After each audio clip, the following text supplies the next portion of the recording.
Hey, what's up guys, it's Gambro here, back again for another history lecture. And today, we're going to be talking about good old Hickory. We're going to be talking about Mr. President Jackson. Are you guys ready? Because I sure am. Let's get ready to dig into the content.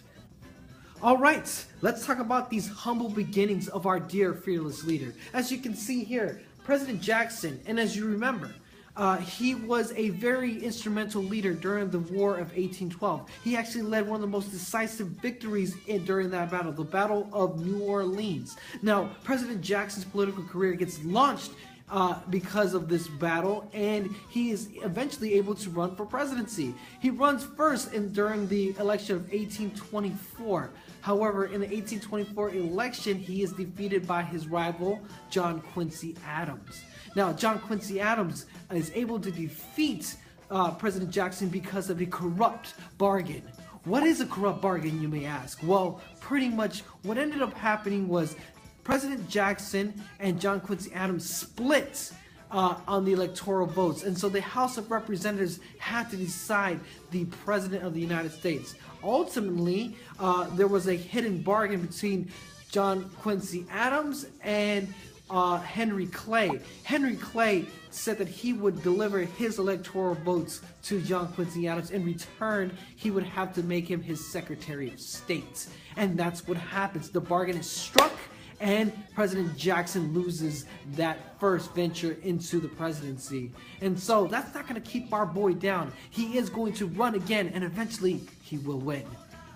Just because our boy is down does not mean he is out. Again, Jackson runs for the election of the presidency in 1828, and he's able to finally secure the presidency of the United States. Now, it was a huge momentous moment, so momentous that they even had a ball kind of in honor of President Jackson. President Jackson was seen as a common man's president. He wasn't born rich. This was kind of a symbol to many people of them taking the power from the elites and giving it to the common person. And that's the type of person that President Jackson is. The party that is launched in the White House gets so intense that even President Jackson has to run away from the party, but eventually he makes his way back to his own festivities.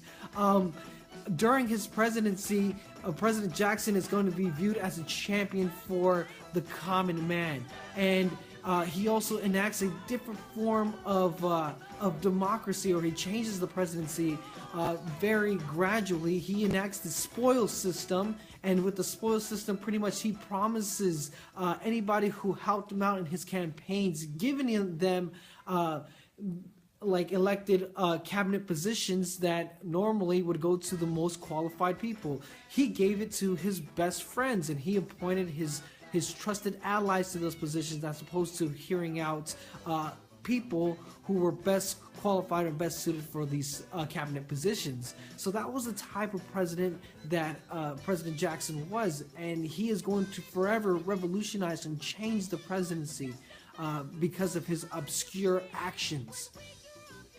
Everybody's feeling bad cause it's party time. Party time, party time. Everybody's feeling bad cause it's party time.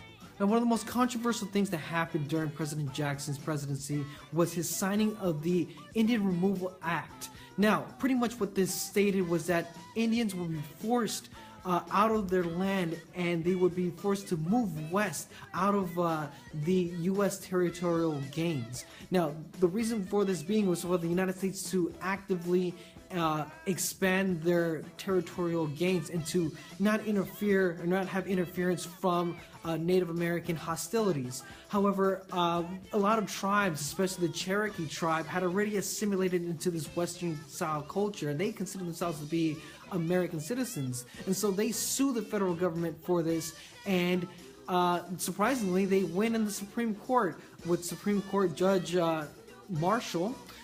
He pretty much says that it is unconstitutional to violate treaties with the Native American tribes, and the federal government cannot force these people out of the land. However, good old Hickory was not ready to accept this. He said, well, Judge Marshall has weighed in on the law, let him enforce it now. And so pretty much there was no bite back. There was no fight against President Jackson. President Jackson ended up executing with this Indian Removal Act, and it began a series of events called the Trail of Tears, moving the forced relocation of the Native Americans to the West, them leaving behind their current property and relocating to the Western Hemisphere, and it was a devastating journey to say the least. Now, another source of controversy comes from his own vice president, John C. Calhoun. Now, John C. Calhoun greatly opposed the federal government's tariff on British goods. Tariffs, again, are taxes on foreign goods. And he opposed this because he believed that it hurts Southern businesses. So the reason why the federal government issued a tariff on British goods was because they wanted to incentivize Northern goods. They wanted to incentivize the appeal and the prosperity of Northern industry. And so because of that, the Southerners were hurt monetarily because they had to buy from the more expensive Northern goods as opposed to the British goods. Now, this empowers John C. Calhoun to rile up South Carolina and to pretty much tell them of the nullification theory. Now, to them, the states were made up of independent sovereign nations, and so pretty much they can do whatever they want to do, and if they oppose the law, they can nullify the law there. However, President Jackson isn't too happy about this, and he goes ahead and issues the federal army to South Carolina.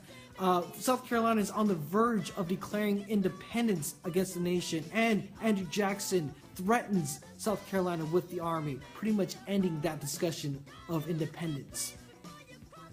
Boss. Yeah, I know. I got that. You said that 400 times. I'm the boss. Yeah, I got it. I'm the boss. Okay. Now, during his second presidency, President Jackson waged a metaphorical war against the Federal Bank of the United States. He sought to crumble and crush the Federal Bank of the United States because he saw that as a way for the elite, the rich, to kind of control the common man. He believed that the rich elites would control the economics of the United States, and he was determined to squash the power of the bank in any means necessary, and essentially he does. But after he retires, he decides not to run for a third term.